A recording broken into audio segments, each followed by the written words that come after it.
The views expressed on the Nova Society are those of the panelists and guests and do not necessarily reflect the views or opinions of the Phoenix Research Institute or any institution which any panel member is associated. Welcome back to the Nova Society. I'm your host, Dr. Brooklyn Ann Weldon, and I'm here with my panel, Dr. Scott Gershwer and Dr. Mark Bound. Today we will be answering listener emails, and we have a question from Rachel, who lives in Seattle, Washington. Rachel asks, recently, Trump was asked about his responsibility to defend the U.S. Constitution. He answered, I don't know. What are your thoughts? Do you think a U.S. president who answers an easy question like this is fit to serve? What should Congress and more broadly the electorate do if he really believes this statement? Great question, Rachel.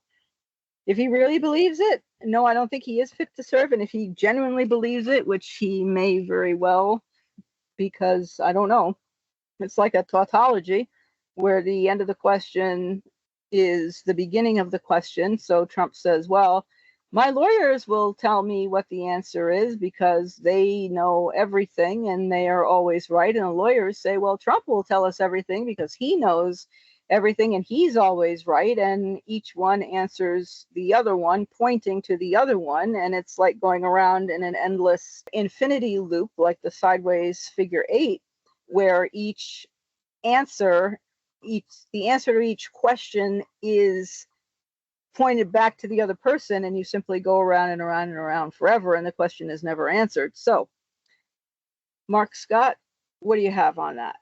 What do we do? Is he fit? My answer is no. No, he's not. And it is. I mean, that's just one minor thing of him not being fit.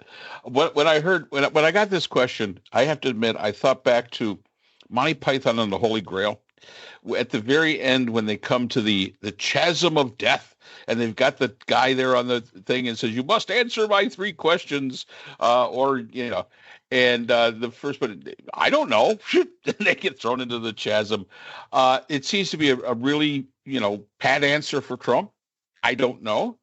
So if you don't know, that's a problem. You're the president of the United States. It's sort of like what Scott was bringing up about the Declaration of Independence being this love fest or whatever the heck it was. He was trying to promote that it was not. Yeah. If these things don't show that you're just not fit for office, and here's the thing that gets me is one of my theories as to why we, so many people, not us here, voted for Trump is because we wanted to elect somebody. Whenever we saw him on the television, we knew that there was somebody stupider than we were. And it made us feel better. He's got this terrible command of the English language, but we saw somebody that every time you saw his face, something crazier was going to come out of his mouth. And I think the American people really needed that. They needed to feel, validated in some sense that, yeah, we aren't the dumbest rock in the barrel. There is somebody dumber, and there he is. I don't know. Fitness, no. But, I mean, there's so many. I mean, you could name 1,000 reasons why he's unfit. This is just another, nail in the coffin as far as I'm concerned. The concern with this, now, the second part of the question is very interesting. When will the Congress step up? The Congress will step up when it starts to impact them directly. And we've said this before. When congressmen who generally get elected at a 95%, reelected at a 95% rate, when that starts going away, you might see some people change, them thinking more about their own skin than about Trump's skin. Same thing with the Senate. Senate to a lesser degree because they're up every six years and people have a short memory. Congress, you get elected yesterday, you're campaigning tomorrow. That's just the way it is. You're always campaigning. So when it starts to truly impact them and their chances to be reelected, I again we see so many of these town halls that are going on, and I'm sorry, no, don't tell me they're just loaded with Democrats and that's all they're yelling at the Republicans, because they're yelling at the Democrats too. No, the people are getting kind of sick and tired of this whole thing, and that statement of I don't know if I have to follow the Constitution, that doesn't resonate with the average American. Most average Americans have a fifth grade level understanding of civics in the first place. I've said this, that when I teach in person, especially a government class, first thing I give my students, without telling them, I give them the United States citizenship exam. I pick the 20 easiest questions out of the 120 that are in it, and I give it to them. And I will say that about 60% of them fail it. And they're American citizens. And supposedly they're the brightest and the best. When I was at Nova, a school that we all went to, when I was taking my master's in law there was a bunch of educated people that was in the classes that I was in, and one of the professors came out and gave a quick test. And these were people that were nurse managers, masters of master nursing, hospital administrators. Most of them believed that there was a constitutional amendment about abortion. They truly believed it. They truly believed that the amendments to the Constitution were absolute. They're not. They, they, these are really educated people, and they can't get that right. So to say that, a president saying, well, I don't know if I have to follow the Constitution, I would say probably half the United States population doesn't know if he has to follow the Constitution. So it doesn't resonate with them. But when it'll resonate with them, when Congress will get off its dead butt, is when it directly affects them. That would be my thought on that. The second part of the sentence that he said in that answer, I don't know, was I have a lot of really smart lawyers, or something along those lines. I'm not sure that that's even true. I think he has lawyers who tell him what he wants to hear. But and I will admit, we went from Merrick Garland to Pam Bondi, and I'm not sure that as little as Pam Bondi actually seems to understand the law, and as corrupt as she appears to be, if she's not a better attorney general than Merrick Garland was, because Merrick Garland failed in the most basic thing that he had to do, which was hold Trump responsible for January 6th. So when it comes to Trump not understanding his role as the president of the United States is first and foremost to take that oath of office to defend the Constitution of the United States, he doesn't know that he has to do that. He's not saying, I don't know. He's saying, I don't know. It's a no, basically. He doesn't. And I think that that's a really important distinction. He is unfit in so many ways, as Mark said, for office. He fails to understand the basics. It's all about him and what he wants to do in that moment. And 5 minutes later, he can reverse that. I mean, we could have 60% tariffs in the morning and 145% tariffs in the afternoon and no tariffs that night. And, he doesn't apparently see the trouble with that. At the same time, he's greatly enriched himself and his family. He is clearly the most corrupt person in United States history. And his understanding of the world and our place in it seems to be like that of a 10-year-old, maybe. So in answer to the question from Seattle, was it? The answer is no, he's not fit for office. When Congress will do something about it, I agree with Mark, when it directly affects them. Members of the House of Representatives have to run every 2 years. Mike Lawler, who doesn't have the safest seat in Congress, went so far as to have a woman removed from his town hall by state police in New York. They're loving the role model of the person who doesn't care about the law. And I'll even bring it to this anecdote, which I don't think I told you guys last week, but a friend of mine who's a longtime judge in New York told me last week that for the first time ever in his 30-year career, the police refused to obey a court order. And he said, you have to understand that when you give the police a court order, it takes all the pressure off of them. They're no longer responsible. Now the judge is responsible for whatever it is. And if somebody goes out and murders somebody, it's on the judge. It's not on the police. And so they, generally speaking, really like getting a court order. But in this particular case, the police didn't obey a court order until he was literally screaming at the city attorney that he was going to put them behind bars for the weekend if they didn't obey by 3:30 in the afternoon on Friday. And he said, look, something has changed in America because they have a role model who doesn't care about the U.S. Constitution, doesn't care about the system, doesn't care about the rule of law. And he saw this as a sign that the New York City police were following in Trump's footsteps. And he wonders whether people in the military, police forces around the country are going to follow suit.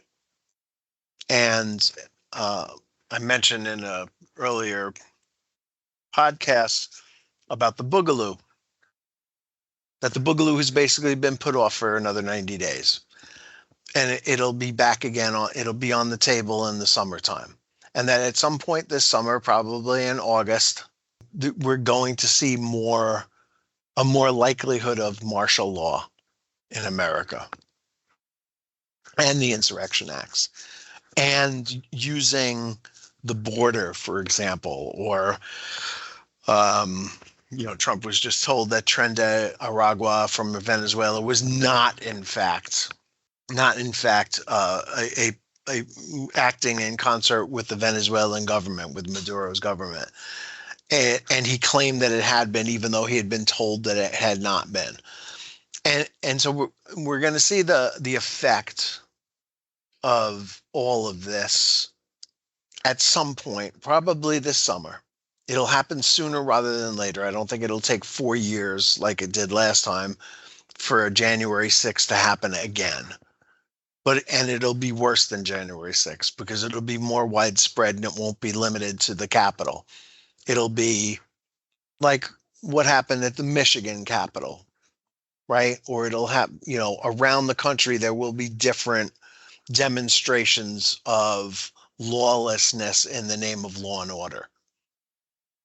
And it's real serious, and we need to be prepared for it.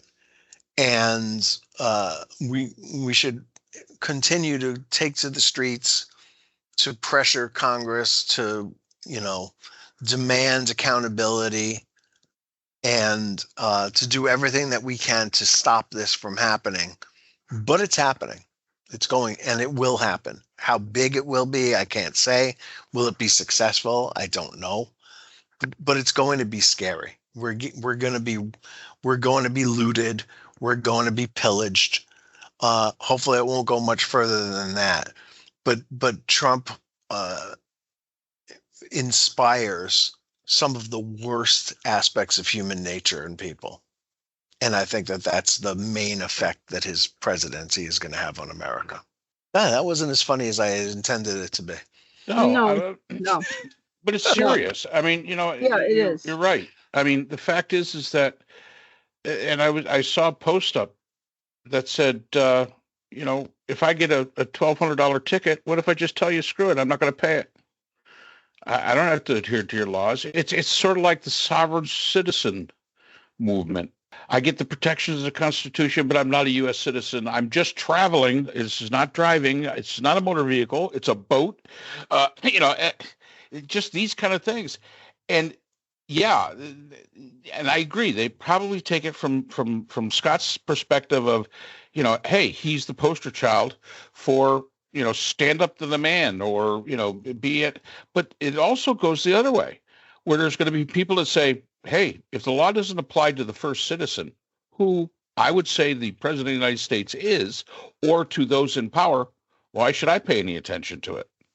Maybe I just ignore it. And it's a scary tale when you think that the New York City police, given a court order, basically didn't do it. Now, I'm assuming they eventually did, which would probably be a smart idea on their part. But step by step. I mean, it had to do with, like, they had a guy manacled hand and foot, and so their first compliance was having him not manacled by foot, but they hadn't taken the shackles off his hands. And the judge, based on the hearings that he had held, had said, this man does not need to be shackled at all. The doctors in the facility could handle him, and if he needed to be shackled at some point, they would have done it. But they did the slow compliance thing, mm-hmm. right? Where, they took it off his leg. Is that enough, Judge? And he said, no, it's not, And he said he's never been so angry in his life in the courtroom before, and he'd never seen anything like it. He'd been around for a while. I mean, he's closer to retirement than beginning, and it's just an anecdote. It doesn't prove anything. Nope. But I do think that the following the script that I think Trump is following, that there's going to be massive amounts of violence, burning and looting and all kinds of stuff like that of his people. Yeah, and the funny thing is, I was reading about the Bugaloo movement. They're anti-law enforcement. They're anti pretty much everything. The unfortunate thing is that they're identified by their attire, including Hawaiian shirts and military fatigues. So I guess I'm not going to be wearing my Hawaiian shirts back at the pool this summer. I don't want to be thought to be a bugaloo. But the thankful thing about the Bugaloo is it's very loose. It's a loose movement. It isn't like the Proud Boys. It isn't like any, and there's the frightening part. We haven't heard about them lately, or the 2%ers, we have not heard. They've been, as Gorilla Monsoon would say, they have been conspicuous in their absence. So, Mark, can I interrupt just for one second? Sure, absolutely. Because apparently Tarrio, who's the leader of the Proud Boys, was at Mar-a-Lago last weekend. And he was not brought there by Trump, but he met Trump. He was brought there by another member of Mar-a-Lago, and he introduced Trump to Tarrio, and Trump just kind of didn't. I don't think he recognized the name, but he said, "Oh, you're with the Proud Boys. I love those guys," or something like that. And I'm so glad you're not suffering in prison like you were, when Biden was president. Yep. So there's a lot to keep an eye out. There's a whole bunch of things to keep an eye out because, like I say, they have been conspicuous in their absence. When Trump when Scott and I would always talk about, the crazy peoples. Scott always wanted them to go back into the woodwork. I always said I wanted them to be out in the sunshine. So you think they're in the woodwork? Well, percolating. That's yes, because if they're out in the light, at least I can keep an eye on them. As opposed to, if they go back underneath, if they go back in the closet or back underneath the woodwork, now, I can't keep an eye on them. And I sit here and I wonder, when I was reading this question, and when I put it up, I was thinking, there's nothing about the Proud Boys. There's nothing about the 2%ers or the Oath Keepers or any of those other groups. You don't hear about them. And to me, that is equally as worrying because they're still there. That's like anybody that doesn't believe the Ku Klux Klan still isn't in full force. You're out of your mind. They're there, as is the Nazis, as is all the rest. They're there. And like I said, I would rather have the cockroaches out in the sunshine where I can keep an eye on them and see what they're getting their little selves into. But so hopefully we answered that. What are your thoughts on the more frustrated Trump becomes with things not appearing to go his way, like with the deals that are supposed to be happening, or what he would see as non-cooperation from other countries and things that are, that he really can't, well, I mean, he'll lie, but things that are out of his control that he feels should be in his control, that he turns inward into this country, to take more control. I guess my first comment, and I understand the question. If we have not noticed anything in the years that Trump has been president, and let's face it, the entire time that Trump's been on the face of the earth, he's a lazy man. To say that he wants control, now we got to ask ourselves, if you're a go-getter, you want to have your hand on it. You want to have the iron fist around it. Trump just wants to be able to manipulate it, but he doesn't want to have to do an awful lot of work to do it. That's why he gets the clowns in his cabinet to do, that are going to yes sir, and all that other stuff. That's why they're there. They're there to basically. He's a delegator. He's not a doer. He's a delegator. So in many cases, I don't think that it's Trump so much you have to worry about. It is the minions that he has that you have to worry about. Scott had a great post on Facebook that I actually responded to, and he was talking about ICE and the head of Homeland Security, and I said, and I responded to it. I said, if we go back to Nazi Germany, Röhm, who was the head of the brown shirts, was a really bad guy. He was a horrible person. Horrible. But the real horrible people were the brown shirts themselves. Röhm did not engage in the violence and all that. He just basically was the delegator. Go out there and do this. It was the people that, were in the brown shirts that got some sadistic joy out of what they were doing. Same thing with the ICE agents. The head of ICE, all he does is, here, go do that. You're not going to see him out there arresting anybody other than if it's in a photo shoot. The ones you got to worry about is these ICE agents.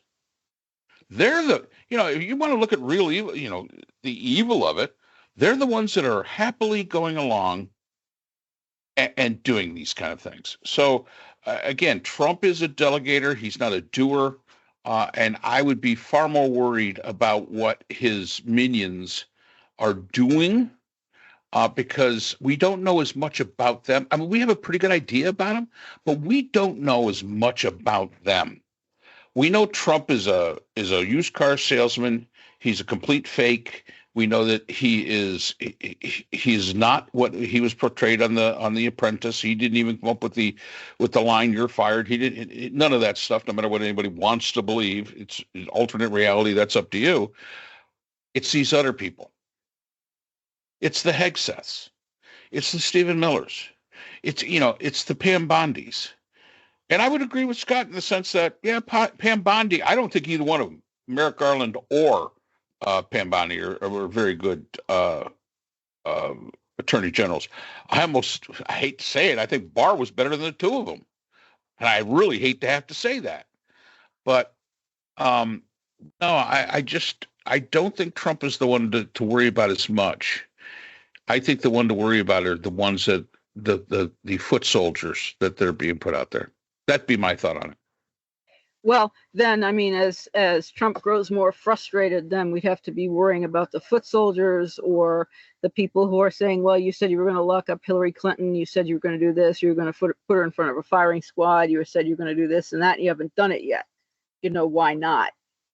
Wouldn't they be the ones who would then become frustrated and angry and begin to take action themselves?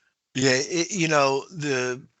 the 2008 economic collapse had a bunch of different effects around the world, right? But one of them was Russia invaded Georgia. And I think you could look at that as Vladimir Putin saying, I can't do anything right now for my people with the economy, but what I can do is distract them by introducing a kind of new nationalism that we're going to have. And if Trump continues to destroy the economy, which, he's well on his way to doing, it really could be that he's going to be looking this summer at some point at a project where he can declare war on Greenland, invade Mexico, any number of other sort of things that he could possibly do to try to appeal to the nationalism, not the patriotism of the American people, and find a distraction big enough that people aren't looking at, how much a doll costs or that kind of thing. I keep wishing that I could come up with better lines than this, but this is kind of what's coming up. We all wish we could. I would like to say something pithy and quippy and funny and engaging, but I guess it's late. It's late in the podcast. It's late in the podcast, and let's face it, the material doesn't give us a whole heck of a lot to work with as far as being pithy. Anyway, so thank you very much for the question, and I do hope that we answered it. Rachel, no, Trump is definitely not fit to serve, and I guess we'll find out what the Congress does, and I agree with both Mark and Scott, when the situation begins to affect them negatively and their jobs, and security is being negatively affected, then we may see some action, but we'll see. I don't hold out much hope that we'll see anything much from them, certainly not in the near future. So I wish we had something better and more positive to say, but that is our answer to your question. So thank you for the question, and thank you for listening, and thank you to all our listeners. Thank you both, Mark and Scott, and everyone. We'll see you again next time. Take care. The Nova Society is a production of Nova Society Media, a division of the Phoenix Research Institute. We'd like to thank our production partners, Buzzsprout, who hosts the Nova Society, Audacity, our editing partners, Apple iTunes, the largest source of podcasts and music on the internet, Spotify, the most popular platform for the Nova Society, and iHeartRadio, your source for all things music and podcasting. The Nova Society is available on all of these and other quality platforms listed in our description. We'd also like to thank all of our listeners. Without your support, the Nova Society would not be possible. If you have a question or comment, we can be reached at nova.society.podcast@gmail.com. So for Dr. Brooklyn Ann Weldon, Dr. Scott Gershwer, and all of our production partners here at the Nova Society, I'm Dr. Mark Bound. Remember, the true power in society is knowledge. Thanks for listening, and we will see you again next time. We'd like to thank our sponsor for this episode, BH Conflict Resolution Services, a full-service dispute resolution firm offering expert, cost-effective mediation services to couples, groups, and businesses. BHCRS can be reached at www.bhcrs.com.